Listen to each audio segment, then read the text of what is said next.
Samus descends into the bog. A cold, rainy marsh filled with waterfalls, wildlife, and lush with flora. Whatever effects the Faison has gripped to Aether, it appears at least at first glance that this region has thus far escaped the wasting destruction of the Great Poison. This gives us a glimpse into the past of Agon, which was a fruitful plain before being laid waste by the poison tearing away at every living thing. But despite the abundance of life here in Torbis, once again we are greeted with the reminder of death. A Luminoth warrior, a key bearer from Cadre 1. To this point, we still don't know exactly who these key bearers are. What gates do they guard and what lies beyond? All we know is that each one had been subsequently hunted down and their keys stripped from their bodies. This sentinel was ambushed with only enough time to report their location before meeting their end and surrendering their guarded prize to the Ing. As we take our first few steps into this world, a few things stand out. This biome looks an awful lot like Talon Overworld, and if that's any indication, we will definitely be needing another amphibious suit, and sooner rather than later. The Luminoth did well to equip their warriors in their fight against the Ing, but it didn't last. In their hasty retreat from Torbis, they left behind several bioforms that still serve a purpose. Bearer pods still hold ammunition and energy orbs, abandoned by the retreating armies. Just around the corner is a Sentinel Crystal, a Xenotech crystalline life form in the shape of an eye, slowly peering through the bog. These were left behind by the Luminoth to monitor the movements of their enemy during the war, and most are still broadcasting back to Umos. Though we are alone in this adventure, it's somewhat comforting to know that all the while, we are being watched over by the Sentinel himself. Though this land is beautiful, it isn't peaceful. The evolution of the predators we encounter here is incredibly advanced. Shriekers that phase in and out of the physical plane firing sonic blasts. Grenchlers that ram at high speeds, aiming their horns at their prey and blasting bolts of charged energy. And it isn't long before we slip into the dark side of the bog that we encounter the defiled other half. But before stepping into battle, one darting creature catches your eye. The Dark Sentinel Crystal. Just as before, the Luminoth placed these watchful guards to gather intel on the Ing behind enemy lines. Sheathed in dark energy, some manage to survive, though few remain. But these eyes frantically scan like a mind in peril, and the room is filled with eyes. As you enter their domain, the very walls inspect every step with earnest. Are these frantic eyes fighting to resist the poison and broadcasting back to Umos? Or have the Ing corrupted them and now broadcast your movement to their leader, wherever they may be? Umos made it clear that we have earned the attention of the Ing. They are watching, and will not let Torbus fall without escalating hostilities. And it appears that the Ing have already done so. In the first room, it's evident that there are less remaining crystals here on Torbus than there were in Dark Agon, indicative that even at the very entrance to Torbus, this territory is more securely held by the Ing. More to this, Ing caches are strewn about the room like Metroids in a pirate lab. Clearly, they consider themselves armed, but that won't stop us from using them for our benefit. The very room lives. It breathes and pulses in dark energy. Tree roots pump corrupted black and purple water out to their brittle branches. And the Ing have apparently taken notice to your arrival in Dark Torbis, because back on Aether, we are immediately greeted by two dark pirates who appear in a cloud of dark energy, growl in a haunting echoey timbre, then disappear into thin air. Re-emerging long enough to be scanned, we peer into the culture of the Ing and their war tactics. The Ing prize the few pirate commandos they manage to take alive. Only Hunter Ing are allowed to possess the commandos, and the competition for that right is fierce among them. The Hunter Ing ability to phase out of local time-space carries over to the Dark Pirate Commando. They will fire bursts of dark matter at enemies along with experimental EMP grenades stolen from the space pirates. It appears the Ing are able to do much more with living predators than reanimating the bodies of the dead. Not only are you faced with the skilled pirate commando with advanced and corrupted weaponry, but they are possessed with the mind and the spirit of a Hunter Ing, savage and battle-hardened, superior among their peers, earning the right to possess these two commandos.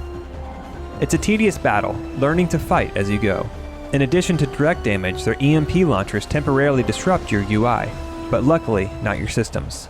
They also possess the same dark beam in your arsenal, proving to be a deadly blast if taken a direct hit. In addition to this, they dip in and out of the visible and physical spectrum, making them impossible to target. Not only do they pack a punch, they can take one too. Several, in fact. Soaking up hit after hit of your light beam, they eventually fall, and it seems that they aren't willing to sacrifice their prized commandos to a losing fight, as once you kill one of them, the other may choose to retreat. Either they grew tired of this fight or didn't want to entirely lose it. Despite their numbers, even their arsenal is finite. After defeating the Dark Commandos and traversing the abandoned dig site, you scan a familiar mechanism, a grapple beam anchor point. And not too far from this is a Densium boulder blocking further access to a room.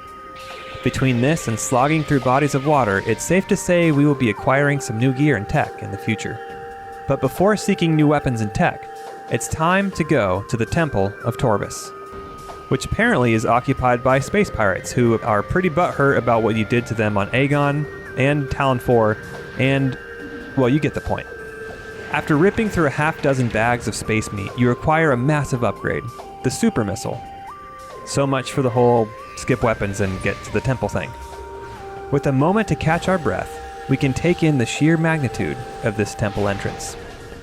Despite tree roots wrapping around the heights of the statues and constant rain, these monuments stand in great condition, towering over the room like watchful guardians. Rising up to the top and using our new super missile, we gain access to the temple. As we do, one scan can easily be missed, which offers the weight of this war. A statue holding the access door in place, in honor of a great Luminoth hero. He led the charge in the 4th Battle of Torvus, single-handedly defeating the Horde war chief himself. He died of old age inside this very temple, defending it until his peaceful dying breath. We've noted in past scans that many Luminoth born know nothing except the existence of war against the Ing, a whole life cycle, from conception through old age, of battle and loss. This war has been waging for generations, the Luminoth culture now defined by its very existence. And if not for a few remaining in stasis under the guard of Umos, all that would remain would be lifeless eyes endlessly staring into the empty rooms and monuments weathering away on the surface of a dying land. Entering the energy site, we find the body of a Luminoth dead for 1.2 decacycles. In addition to being scarred significantly, there is evidence of several Ing possession attempts, all of which failed. This was no ordinary warrior. Scanning the hologram projector, we hear the final words locked away and waiting for us. A great warrior comes to the temple of Torbis. May you succeed where I failed. I am Eivok, the last sentinel of this temple. Heed my words carefully. As you can see, this temple has been crippled by the ravages of war. While the main chamber has been mostly preserved, the remainder of the temple has been flooded. You must use your abilities to venture into these flooded areas and find the keys you need to enter the Dark Temple.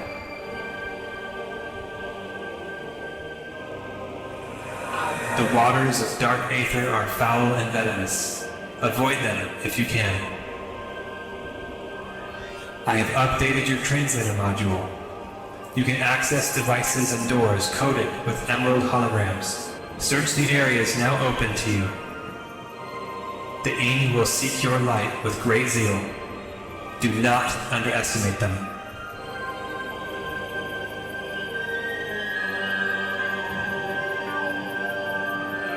The time for talk is over. Good hunting, and may the light of Aether guide your aim.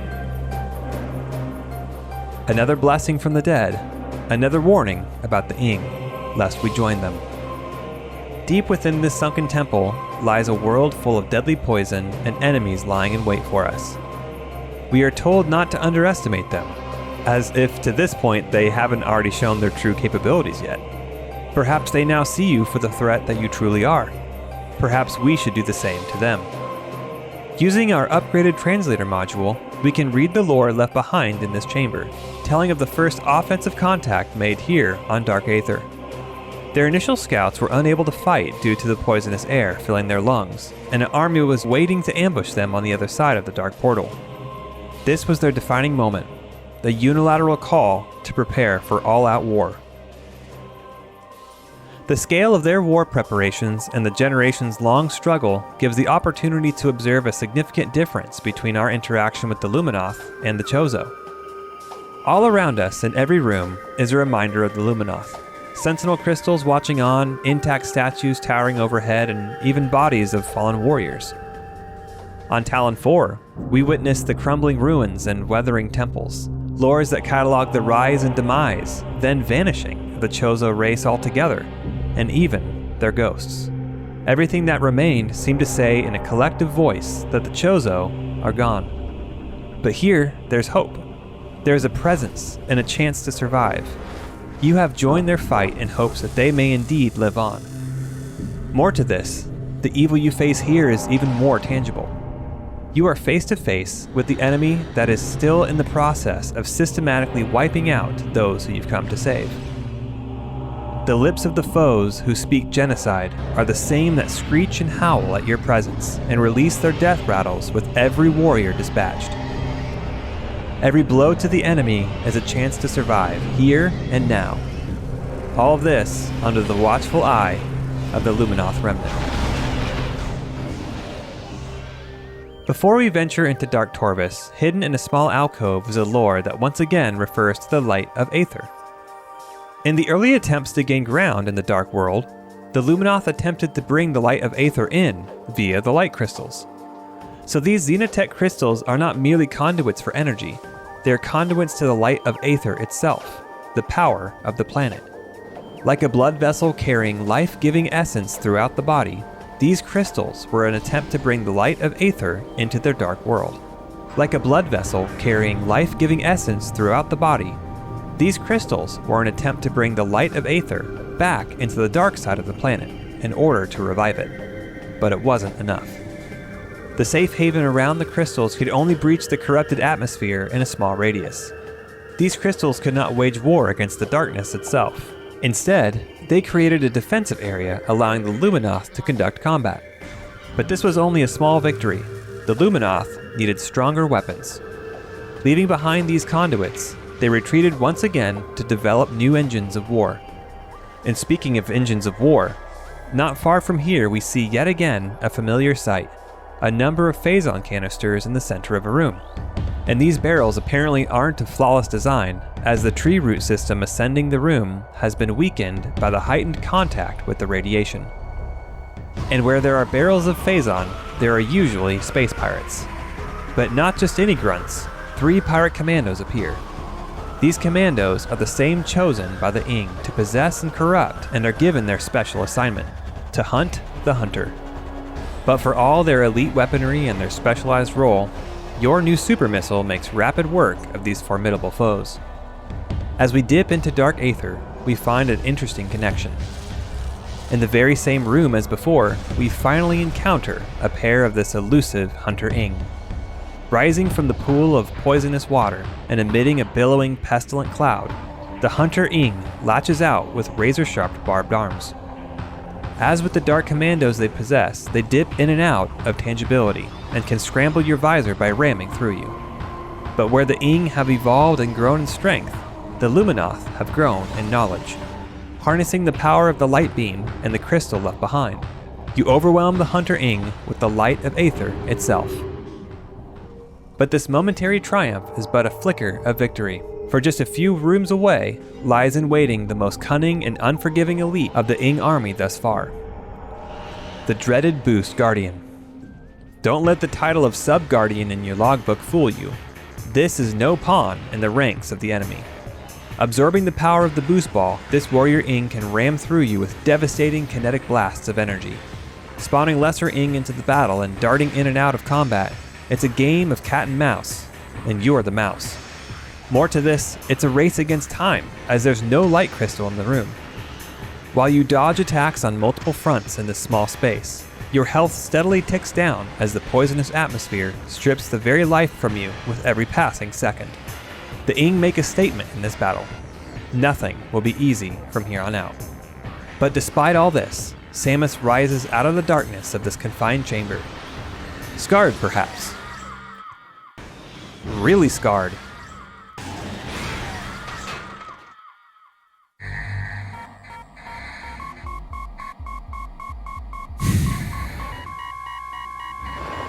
Rises out of the darkness of this confined chamber, regaining the power of the boost ball. With this new upgrade, we can acquire the first key of Dark Torbus. Well fought and well earned. Now is a moment of reprieve. While most fights to this point have progressed in difficulty, this was a huge jump. The Ing have taken notice and they're throwing their best at you now. And it's at this moment that things take a surprising turn. We find ourselves back in the temple grounds, where we receive some important data of a system discovered on Aether and a new task: recover Luminoth weaponry. Using our newly acquired boost ball, we are able to rise up to new heights in the temple grounds. From here, we read a lore which recalls the day of that aforementioned stellar object falling to Aether. Scenes of chaos, destruction, and despair. Notably, in the midst of this planet-wide calamity where half the energy of the planet was stripped, there was no sign of the stellar object which fell to the planet. How could something appear, take half the planet's energy, and simply leave no trace? Just beyond this lore lies the Hall of the Honored Dead, located directly below the main temple, where the remaining Luminoth lie in stasis. Several statues of Luminoth elders look on as you open the secrets of their temple. As you explore the sacred ground, atmospheric storms pulse through the planet core, literally darkening the landscape. Bodies of the defenders of this place are strewn about the room. An elderly soldier and a child, both dead at the hands of the Ing, showing the desperation of the Luminoth in the late stages of the war. While their strongest warriors lay dead on the frontier of darkness, the old and the innocent defend their holy ground. But this was not in vain. Protected in the vault of this hall lies another massive upgrade, the Seeker Launcher. With it, new doors will be opened and new potential in combat. Though it didn't cost you much to acquire, it came at a high price to the Luminoth to ensure its safekeeping. The old, the young, and even this warrior who starved to death guarding their post, defending the prize that you now wield. Most technology recovered so far have been reclaimed from the hands of the Ing. Despite the cost, we must credit the Luminoth for guarding this valued weapon and piece of tech, untouched by their enemy.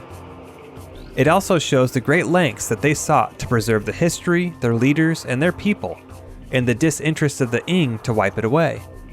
It seems the Ing are more concerned with power than rewriting history. The Luminoth are simply fighting to ensure their last page in the history books is not written during your lifetime.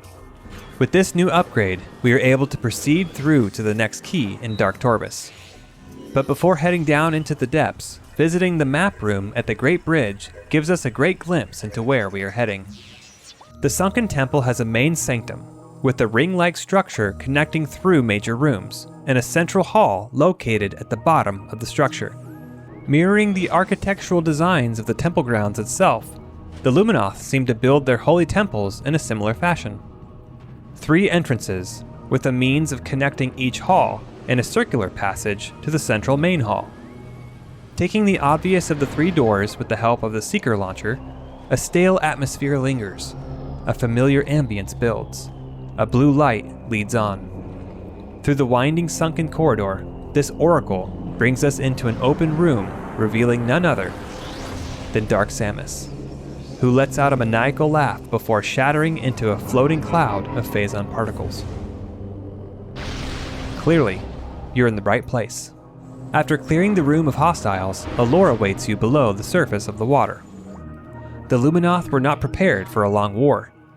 Realizing they were swiftly and significantly outnumbered, they looked for a quick and effective means to end this war. Their solution?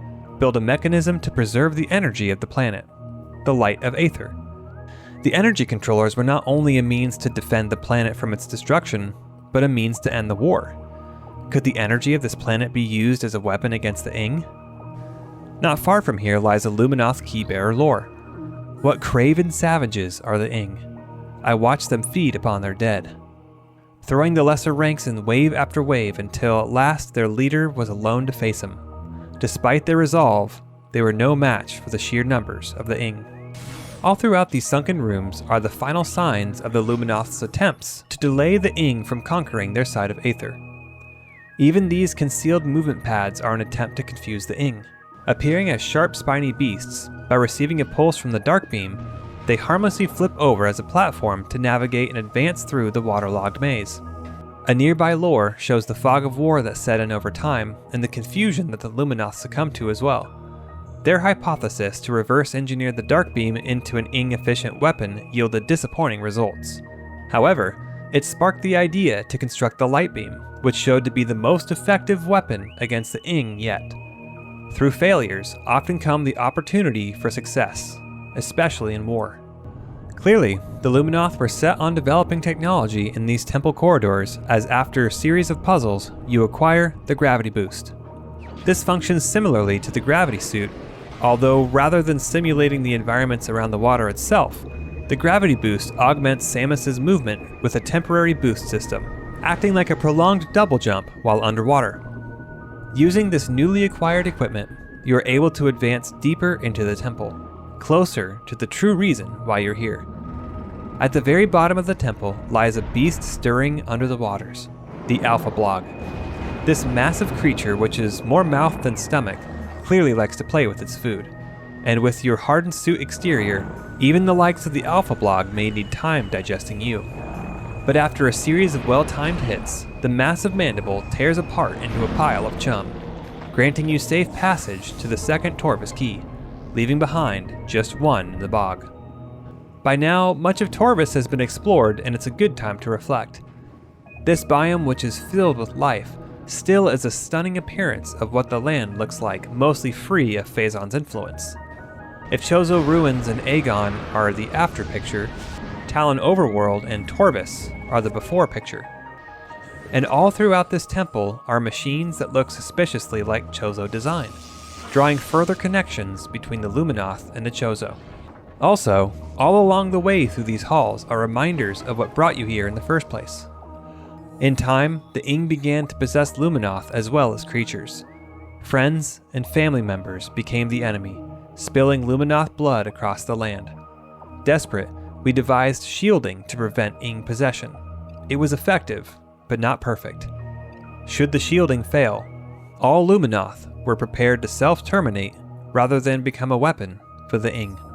At this stage in the war, all were ready to take their own lives before they could be used as an Ing thrall to do their dark bidding, killing their own family and friends.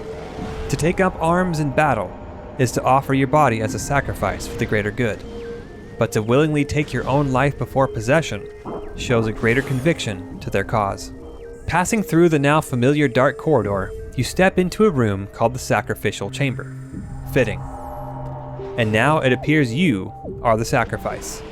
Enter the Grapple Guardian.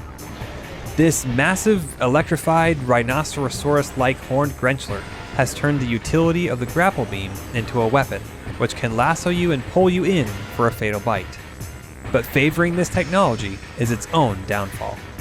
Taunting it with grazing blows from the power beam, it fires the grapple in your direction, and being drawn to the power column in the room, becomes stuck, ramming its horn into the column, rendering it vulnerable. For such a terrifying looking beast, its bark is honestly bigger than its bite. After repeated electrical shocks, the exterior of the Grapple Guardian cracks and energy emits darting arcs around the creature. It's now an inevitable demise. This is one of those fights where you can easily walk out with more health than you walked in with, thanks to 2 lit areas near the powered columns and the ability to take cover behind them. After a drawn-out fight with the relentless king of the Grenchlers, the beast yields and the grapple beam is yours. As the route opens up, it's a good time to note that the sunken temple here in the dark half is not sunken at all.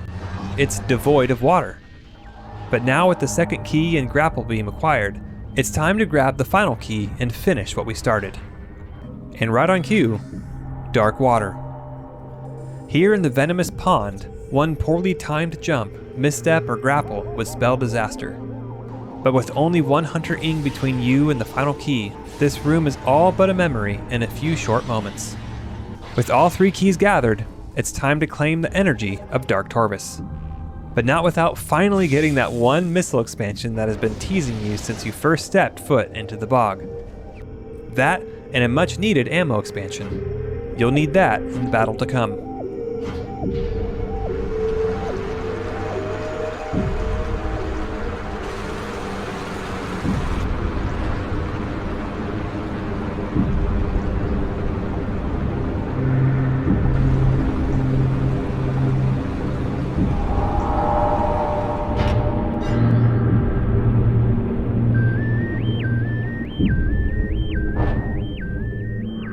Attached to the wall of the Dark Temple is a cocoon emitting dark energy, preventing any revealing scans. Shooting the weak points, it drops into the dark water. Atop the floating platform in the middle of the Dark Temple, a creature rumbles in the deep.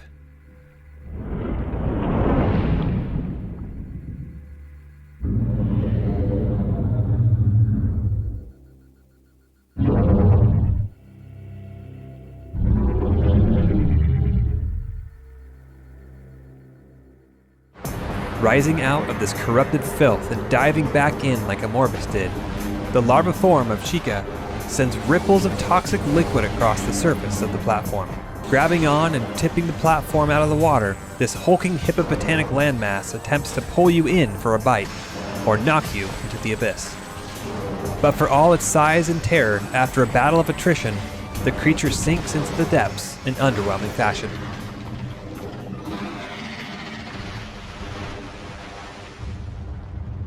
The temple is yours.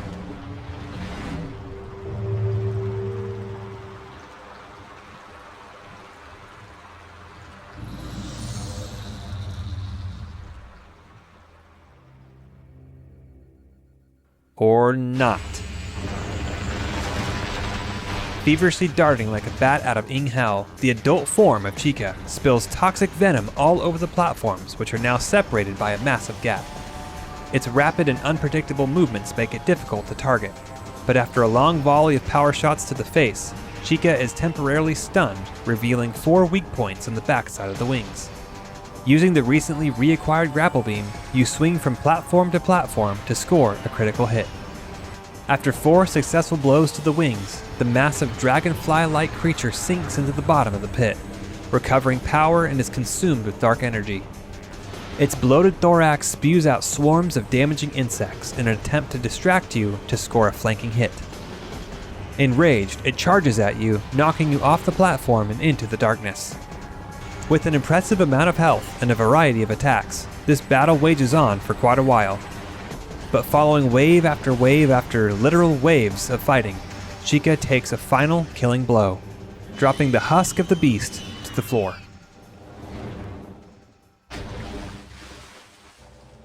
And unlike all previous bosses who disappear or disintegrate upon their defeat, the body of Chica lies lifeless against the wall.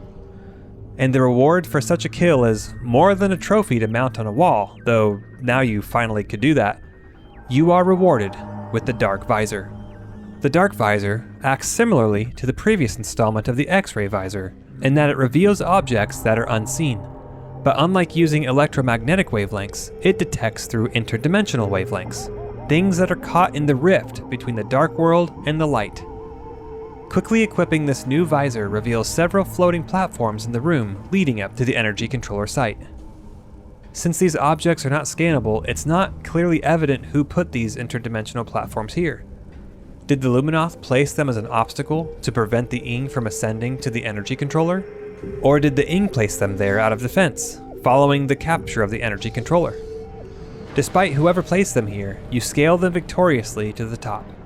And as with Agon, this energy now belongs to the Luminoth, only a trip back to Aether to deliver. In fact, if you try to leave Torbis with the energy collected, a Luminoth shielding will prevent you from accessing the elevator room, saying that the energy is bound to Torbis and must be returned. Only a few enemies now stand in your way from your return to Umos. namely a detachment of Dark Commandos. Using the Dark Visor, dispatching groups of these hand-picked elite Darklings becomes much more like fighting against the Chozo Ghosts. It's much easier to kill what you can see. Back atop the temple grounds, you seek out a welcomed face that's pleased to see you return. Thankful and renewed by the return of Torbus' energy, Umos commissions you to their fortress high in the cliffs. The temple of Torbis glows with energy once more. Only one temple remains without the light of Aether. You must travel to our fortress high in the cliffs.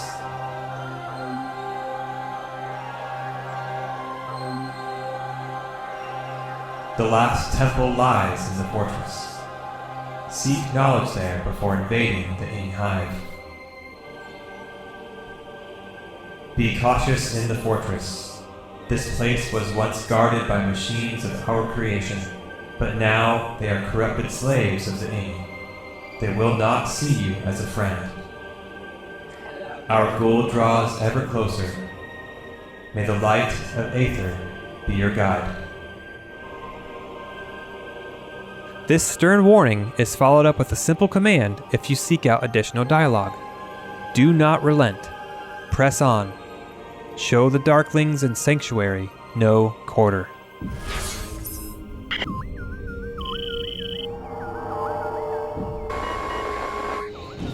Before embarking on your journey to this final destination, a portal along the way is just too tempting not to enter.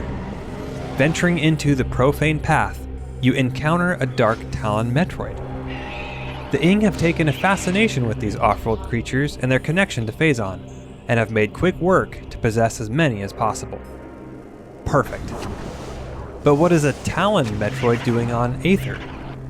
Through the next door, you are led into the Faison Grounds, a room literally covered with radioactive poison, and a sight never before seen. A Metroid carrying a dead space pirate commando through the air. I guess that explains where the Metroids came from, and probably the Faison too. Where there's pirates, there's usually Metroids. And where there's Metroids, there's usually Faison. On Talon 4, they attempted to breed these energy-feeding creatures to power their war machine. But with Talon 4's Faisons being removed, the pirates moved on to other planets as a source of Faison. Their search, along with their Metroids, led them here. And this same room back on Aether is the room where the Galactic Federation Marines set up their compound after crash landing. That can't be a coincidence. We know the pirates largely refrained from combat with them, as their own legions had suffered against the Darklings and they wanted to wait out the demise of the Marines, which ultimately did happen. So the dark splinters that poured out and wiped out the Marines came from this very room that you now stand in. Something tells me that if they had known what lay on the other dimensional half of where they set up their compound, they would have found another place to set up shop. And if this isn't a hint enough, just around the corner is a new deadly discovery, the Ing Storm. 2 dead Luminoth lay on the floor, a daughter and her father. Their bodies were torn apart by the Ing Storm particles. They didn't stand a chance. Even with your dark suit, the particles ripped through your shields, dropping your health faster than a swim in Magmore Caverns. Man, I hate that place. But this is some kind of fresh hell that no one could survive. Back on Aether, progressing through these same rooms reveals the pirates have finally taken notice of the handiwork the Dark Splinters did on these Marines. Poking through the debris and one pirate even accessing their data hub, they now know they've outlasted being detected by the Marines. But the Ing are still very much of a threat to them. But there's not much that we can do to sever the pirates' connection to Aether now. The door to the Luminoth Fortress is ready to be opened, and time is of the essence. Once a place of peaceful residence, now a fortress for those who make war. May it find tranquility once more. Passing through the hallway to the elevator, there's a column of light beaming through the humming of a Luminoth structure. A harmless but beautiful array of tech, at least for now. But here there's also a very important lore, the Sky Temple. We learned that the ruler of the Ing dwelled in a place dubbed the Sky Temple by our forces. This place held the planetary energy of Dark Aether as well. It was heavily guarded, and the entry was barred by a great gate requiring 10 keys to unlock. These keys were hidden throughout Dark Aether by the Ing. A mission was planned, one that would find the hidden keys and recover our missing energy from the Sky Temple. So it all comes together. The keybearer lores found on some of the dead Luminoth along your journey. We're not just here to collect 3 respective keys for each of the 3 energy controllers, but 10 more keys to unlock the Sky Temple. Funny that Umos hadn't mentioned this. Maybe he didn't want to intimidate us by having a heavy key ring weighing down our suit. Whatever the reason, it's clear that the Luminoth did not succeed in recovering all the keys, as the body of the key bearers litter your journey. Or if they had succeeded, they are now prized back in the possession of the Ing. Stepping through the elevator and into their fortress is like stepping into their past, the very essence of their people. These halls glisten, beep, with pulsing energy like a massive computer. To this point along your journey, you have encountered objects of Luminoth creation, augmented creatures who have had their genetic codes rewritten for the war effort, machines that cog the battles forward, weapons that harness the very power of the planet. But now, we are tasked to cleanse the very heart of the Luminoth, their sanctuary fortress. This is no barren plain or lonely forest swamp, a ruin or a single temple. This is their very city, their home, inhabited by their own creatures who have rebelled against their creators to fight for the Ing. Greeting us as we pass through the first door is none other than the founder of Sanctuary itself. Their legacy after living 5 centicycles and establishing this city was death by hand-to-hand combat with the Ing. The one who established Sanctuary in peacetime is remembered in death by war. This sanctuary now knows nothing of peace. Bodies laying on the floor have wounds stained with machine fluid, suggesting a death caused by their own creations. Our first glimpse into this sanctuary is magnificent. Every corner, every wall, and every railing and seemingly insignificant structure emits energy, light, and purpose. The architects of this fortress were brilliant, thoughtful, and intentional with every stroke of design. Massive turbines spin in endless dance. Tiny Serenity-class drones march about conducting maintenance and diagnostics through a highway of wires. Rising above a gaping chasm, the city illuminates, standing above the massive expanse in a display of colorful lights. But only a few short steps onto the bridge lies a familiar tank, Faison. And yep, you guessed it, pirates. Lots of pirates. Even in the Luminoth Sanctuary, how are they always one step ahead? Well, they know you're here now, and given how watchful the Ing are over their prey, they certainly do too. No turning back now. Time to carve up some space meat. After securing the entrance to the city, we can finally take in this sight. Not only is the rising sprawl of the Sanctuary City a sight to behold, but it stands high above a rising expanse of a massive city below. This is not just a fortress, it's a metropolis. The sheer scale of the city below stretches out to the edges of the horizon, displaying the might of the Luminoth. This alone shows in contrast how much more powerful and influential the Ing have become in order to overthrow such a successful race. What countless homes, places of commerce, art, and history lie below, in danger of being lost forever. It all rests in your hands, and between you and securing their history and their very existence is a trifold army: the Space Pirates, the Ing, and the indoctrinated Sanctuary Guardians. Our first encounter with a hostile Luminoth creature in this city is the humble Octopede, a delivery drone originally designed to send messages from Luminoth to Luminoth, like a mail courier. Now under the influence of their new masters, these rogue creatures harness their self-destructing protocol to guard tunnels and access points. But even the Ing know these ground crawlers stand no chance against the likes of Samus, and probably even the Space Pirates. It does show their unrelenting strategy to methodically turn all available resources from peace to war in an attempt to safeguard their cause for takeover. No size too small, no effort in vain if it moves the war machine forward. This is an evil that takes any and all opportunities, even manipulating the most innocent machines for their purpose. And in the very next room is a reminder that not all under their influence are so impotent in their combat design. Standing guard are 2 hulking combat drones who are thankfully currently offline and receiving no command signals. But unlocking the next door ushers in a drone that apparently is receiving plenty of command signals. The Resbit, a rogue patrol drone that is well equipped for offense and defense, capable of firing a variable beam cannon and wielding a kinetic barrier capable of deflecting even the hardest packing firepower that we have yet. At its most vulnerable state, it's still dangerous. Lowering its shield and assuming a rapid fire mode, taking out this creature takes careful timing to dodge incoming fire and land critical hits. But the most dangerous of all, its ability to launch a virus signal hacking our suit itself, rendering all combat and visor systems offline.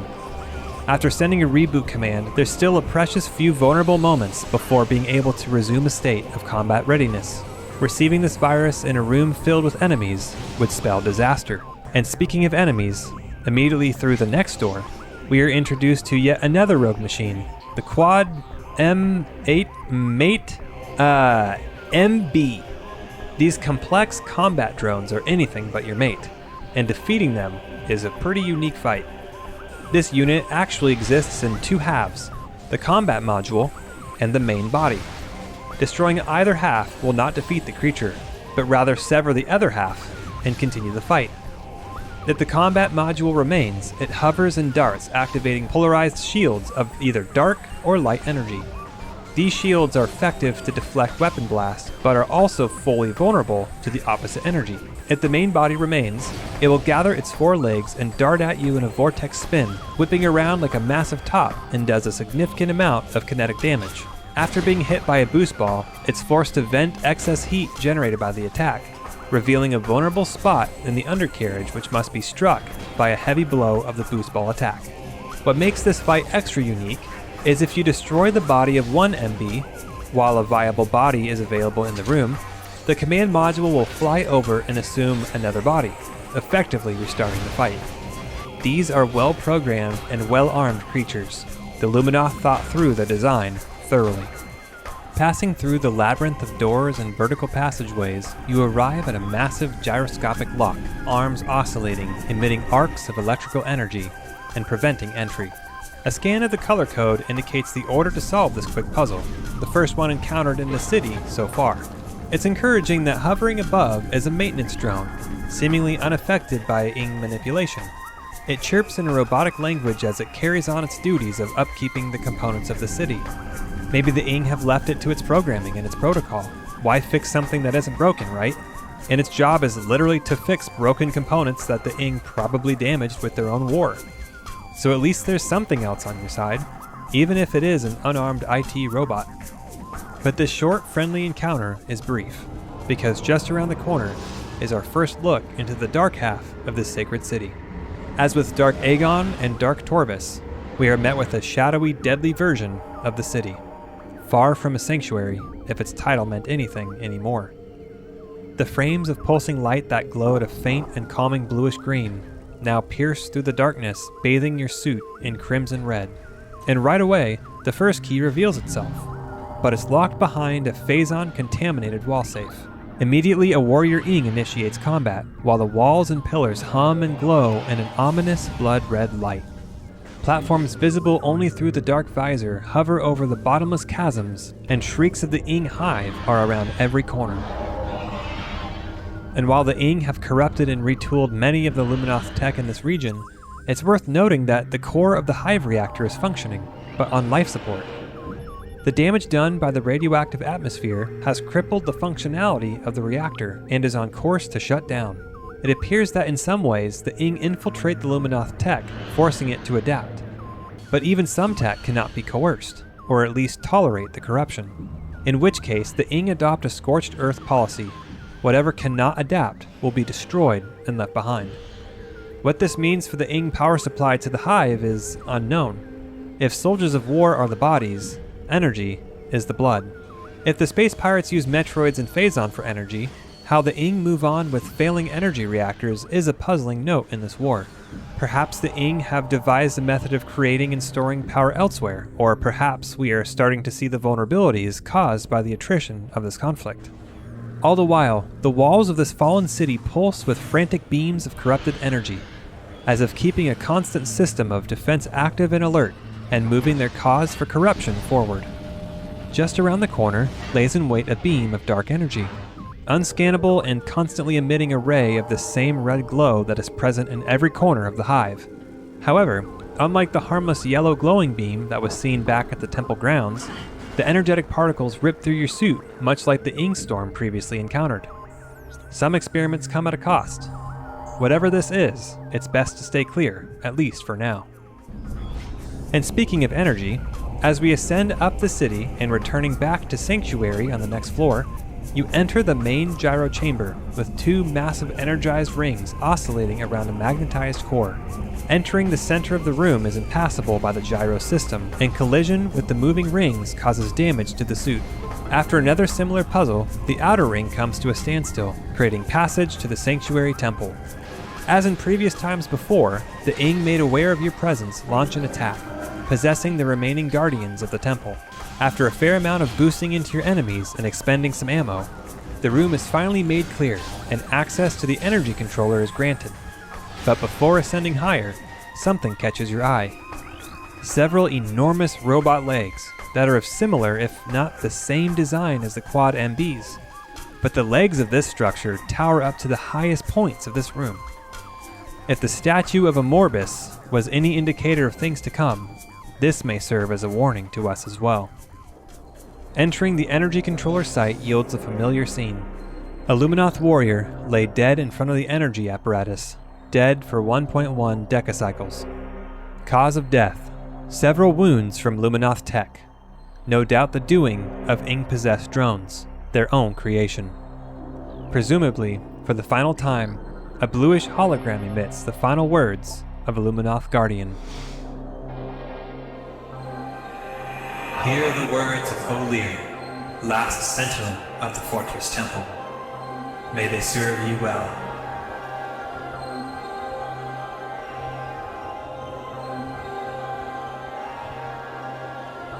This used to be a great fortress, a safe haven for our people during war. It also holds portals to the Ing Hive, the heart of their dark tribe. During the war, I built a number of mechanical sentinels to join me in battle. They were made to fight the Ing, and fight them they did, for a time.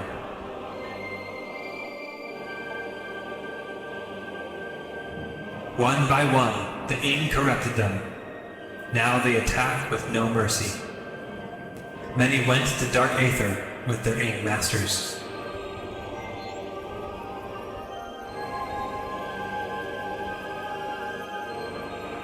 Expect them when you're in the hive. The Ing like to use them as guards.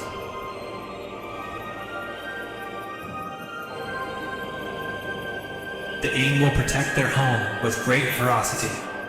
In all of our battles, the hive has never fallen. I have updated your translator module. You can access devices and doors coded with cobalt holograms. Search the areas now open to you. If only I could join you, redeem my fallen honor in battle. But my time has passed. Good luck. Let the light of Aether show you the way. A final blessing, a final warning, a stern warning. The Ing have made Sanctuary their home, not their headquarters, not a forward operating base, a home. This takes our presence here to a new level. The Ing don't just see you as a threat, but as an invader. And according to O'Lear, every single attack on the hive has failed, or at least it has never fallen. The stakes continue to rise even higher the deeper we plunge into this story, and the harder we press against the darkness of the Ing.